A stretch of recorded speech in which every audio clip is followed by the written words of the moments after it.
सेवक लंबे समय से संघर्ष कर रहे हैं, तो वहीं दूसरी तरफ देखने को मिल रहा है कि इन कर्मचारियों ने आगे की रणनीतियां भी तैयार कर ली है। हाल फिलहाल में संगठन के पदाधिकारी दिल्ली पहुंचते, वहां पर तमाम बड़े नेताओं से मुलाकात करते, जिसमें ये निकलकर सामने आता है कि अब शासन की तरफ से ये तैयारी की जा रही है कि बहुत जल्दी उत्तर प्रदेश के और देश के मनरेगा कर्मियों और ग्राम रोजगार सेवकों की समस्याओं का हल कर दिया जाए, क्योंकि एक लंबा वक्त बीत चुका है और अभी तक इनकी समस्याओं का हल नहीं हो पाया है। कर्मचारियों में बेहद ही नाराजगी देखने को मिली। कर्मचारियों ने तमाम तरह के आंदोलन किए, ज्ञापन पत्र भी सरकार को सौंपा, लेकिन कोई हल निकल नहीं पाया, जिस वजह से आखिर में ये कर्मचारी दिल्ली पहुंचते हैं और वहां पर सरकार के सामने अपनी बातों को रखते हैं। अब ये कहा जा रहा है कि समस्याओं का हल बहुत जल्दी होने वाला है। फिलहाल दिल्ली में क्या कुछ हुआ है, आगे क्या कुछ रणनीति बनने वाली और अगला आंदोलन कब होने वाला है, इस विषय पर ज्यादा जानकारी देते हुए चिदानंद कश्यप ने क्या कुछ कहा है, आप भी सुनिए। चिदानंद जी, आपका हमारे चैनल अटल टीवी पे बहुत बहुत स्वागत है।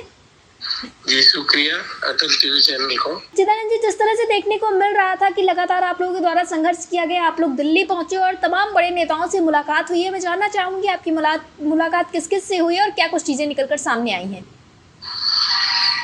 मनरेगा के आज 18-20 साल होने जा रहे हैं जी।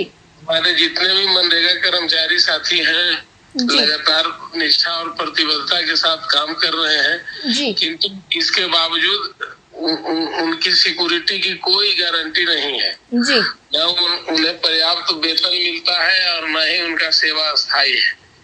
बहुत बड़ी विडंबना है कि जो है जिला से लेकर पंचायत स्तर तक जितने भी पद मनरेगा के लिए स्वीकृत है सभी कॉर्पोरेट पर है, सभी संविदा पर है जी।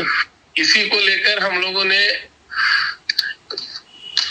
दिल्ली में केंद्र सरकार के मंत्रियों से मिलने का काम किया और ज्ञापन भी सौंपे हैं जी। और उनसे जो है मांग भी की गई है कि इन कर्मचारियों ने जो वर्षों अपना पूरा जवानी लगा दिया, 18-20 साल समय दे दिया जी, और उसके बाद भी वे असुरक्षित महसूस कर रहे हैं जी। तो इसके लेकर मनरेगा के जो प्रभारी मंत्री हैं, राज्य मंत्री ग्रामीण विकास विभाग कमलेश पासवान जी, उनसे मुलाकात हुई और जो सेक्रेटरी हैं शैलेश कुमार जी, उनसे भी हमारा प्रतिनिधि मंडल मिला है जी। और इन लोगों ने ज्ञापन स्वीकृत किया है और लेने के बाद इन लोगों का कहना था कि हम इस पर जो है केंद्रीय मंत्री ग्रामीण विकास विभाग श्री शिवराज सिंह चौहान जी के पास ये सब बात रखेंगे और एक आध माह के अंदर इस पर आप लोगों की समस्याओं पर विचार किया जाएगा जी। चिदानंद जी, हो सकता है अगस्त माह में शिवराज सिंह चौहान जी भी समय ये जो अंतिम तबके तक जो मजदूर हैं उनको मजदूरी दिलाने का काम करते हैं, उनके घर तक 2 रोटी पहुंचाने का काम करते हैं जी। तो ये काम करने वाले जो हमारे कर्मी पूरे देश में विभिन्न राज्यों में हर जिलों में कार्यरत हैं, हर पंचायत ब्लॉक में कार्यरत हैं, उन सभी का जीविकोपार्जन का भी और उनकी जो है नौकरी की सिक्योरिटी का भी ध्यान सरकार रखे। जी। चिदानंद जी, तो क्या कुछ उम्मीदें देखने को मिली हैं? जब आप लोगों ने बातचीत की होगी तो कुछ तो आसार समझ में आए होंगे। आपकी आवाज में कुछ। चिदानंद जी, तो जब आप लोगों ने मुलाकात की है तो क्या कुछ आसार नजर आ रहे थे? आप लोगों को क्या कुछ उम्मीदें हैं अब आगे? हम लोग तो उम्मीद रखे हैं कि ये लोग हमारी मांगों को जो है जो बाजी मांगे हैं, जो जीवन जीविका से जुड़ी हुई बातें हैं, उसको सहानुभूति पूर्वक विचार करते हुए इसका समाधान निकालेंगे और अगर ऐसा नहीं करते हैं तो नवंबर माह में पुनः एक विशाल जो है विरोध प्रदर्शन करने का तैयारी भी संगठन कर रहा है। जी।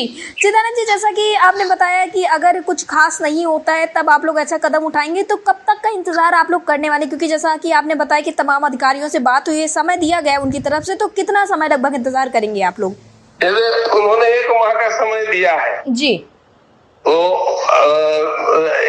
हम लोग भी नजर बनाए हुए हैं, हम तो पर्याप्त समय दे रहे हैं जी। अगर ऐसा ये लोग हमारी वाजिब मांगों को स्वीकृत करते हैं, क्योंकि मनरेगा के गाइडलाइन के अनुसार जो केंद्र सरकार तय करती है वही राज्य सरकारें लागू करती है जी। अभी एनएमएमएस के मुद्दा पर केंद्र जो लेटर दी है पूरे देश में हर राज्यों को जी, तो उसका अनुपालन सब लोग कर रहे हैं जी। तो जब उनके एक आदेश से पूरा देश में सुचारू व्यवस्था चलता है जी। हमने वहाँ मंत्री जी को भी कहा कि 1000 से अधिक बार संशोधन इसलिए किया गया कि मनरेगा को भ्रष्टाचार मुक्त और सफल कार्यान्वयन कराया जाए जी। उसमें आपने 1000 से अधिक संशोधन किए, लेकिन एक भी संशोधन जो मनरेगा में को संचालित करने वाले कर्मी है पंचायत लेवल से स्टेट लेवल तक उनके प्रति उनके जो है वेतन से लेकर उनकी सुविधाओं से लेकर किसी भी प्रकार का एक भी संशोधन आज तक नहीं किया गया जी, जो कि मनरेगा को जो है के लिए हानिकारक है। जी। चिदानंद जी, टीवी से जुड़ने के लिए धन्यवाद। शुक्रिया।